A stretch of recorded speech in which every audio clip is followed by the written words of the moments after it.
अस्सलामु अलैकुम वरहमतुल्लाहि वबरकातुह। उम्मीद करता हूँ आप खैर व आफियत से होंगे।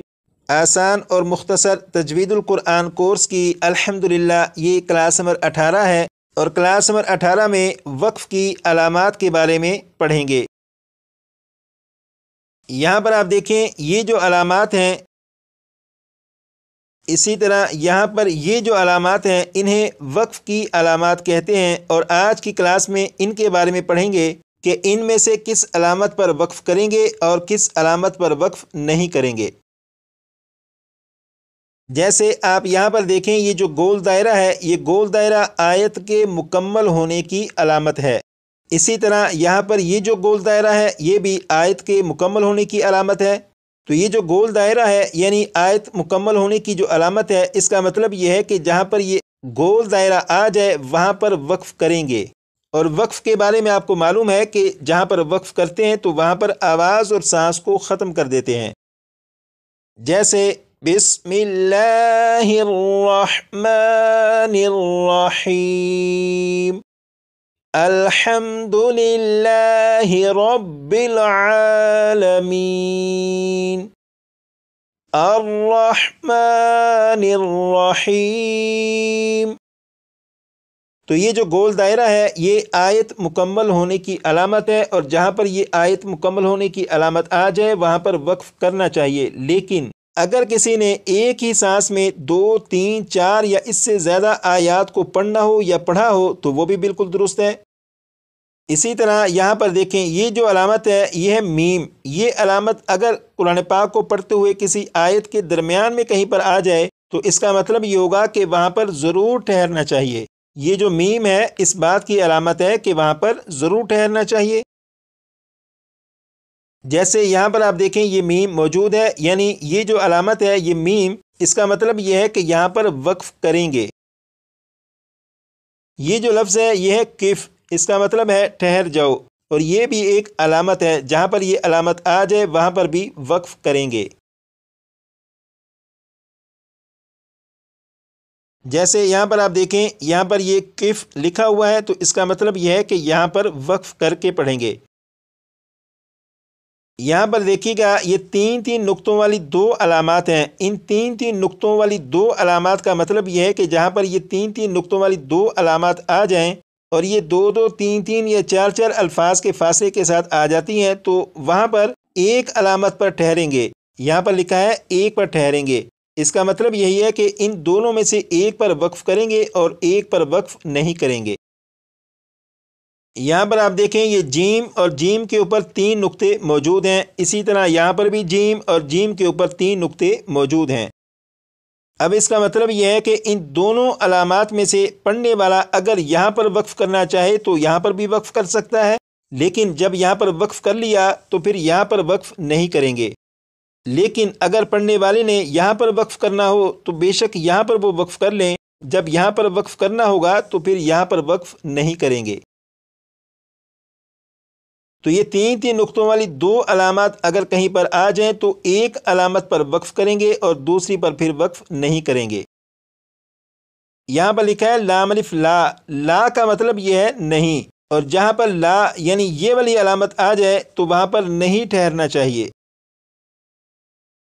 जैसे यहाँ पर आप देखें ये ला अलामत मौजूद है तो ये जो लफ्ज़ है शई इन, इस लफ्ज़ पर वक्फ़ नहीं करेंगे बल्कि इसे मिलाकर पढ़ेंगे और ये पढ़ा जाएगा शैइउन वहुम, शैइउन वहुम।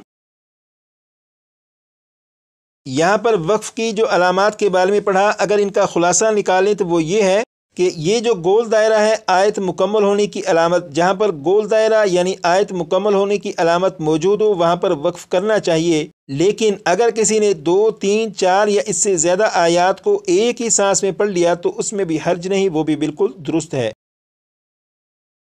जहाँ पर ये वाली अलामत मौजूद हो यानी मीम, वहाँ पर ज़रूर ठहरना चाहिए।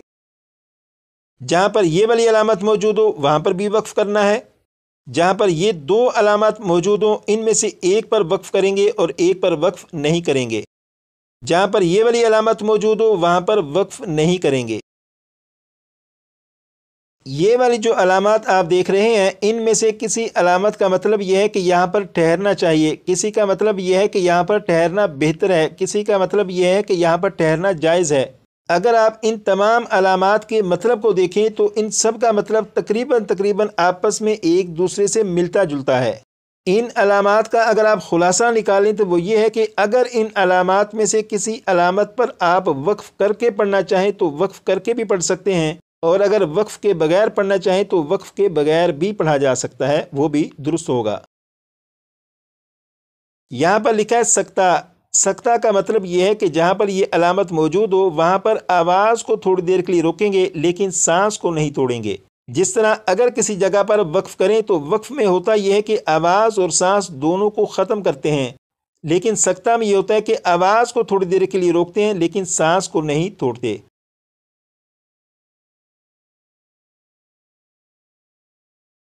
جیسے یہاں پر دیکھیں یہ لکھا ہے سکتہ، اب اس کا مطلب یہ ہوگا کہ یہ جو لفظ ہے بل، جب اس لفظ پر پہنچیں گے تو یہاں پر تھوڑی دیر کے لیے آواز کو روکیں گے لیکن سانس کو نہیں توڑیں گے۔ جیسے کلا بل رونا، کلا بل رونا، تو یہاں پر بل پر جو آواز کو تھوڑی دیر کے لیے روکا اور سانس کو نہیں توڑا، یہ سکتہ ہے۔ یہاں پر لکھا ہے وقفہ، اور یہ بھی ایک علامت ہے، اور جہاں پر یہ والی علامت موجود ہو اس کا مطلب یہ ہوگا کہ وہاں پر بھی آواز کو تھوڑی دیر کے لیے روکیں گے لیکن سانس کو نہیں توڑیں گے۔ یعنی جس طرح سکتہ میں پڑھا جاتا ہے کہ آواز کو تھوڑی دیر کے لیے روکتے ہیں لیکن سانس کو نہیں توڑتے، اسی طرح وقفہ میں بھی کریں گے کہ آواز کو تھوڑی دیر کے لیے روکیں گے، سانس کو نہیں توڑیں گے۔ لیکن ان دونوں میں فرق یہ ہے کہ سکتہ میں جتنی دیر کے لیے رکنا ہوتا ہے، وقفہ میں سکتہ کی بنسبت تھوڑا سا زیادہ رکیں گے۔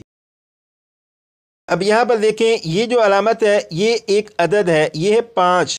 جہاں پر یہ علامت موجود ہو اس کا مطلب یہ ہوگا کہ کچھ قرہ حضرات کے نزدیک یہاں پر آیت ہے اور کچھ قرہ حضرات کے نزدیک یہاں پر آیت نہیں ہے۔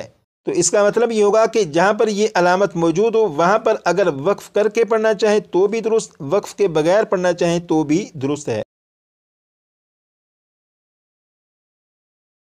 جیسے یہاں پر آپ دیکھیں یہ لام الف لا لکھا ہوا ہے اور اس کے نیچے یہ عدد موجود ہے 5 لکھا ہوا ہے۔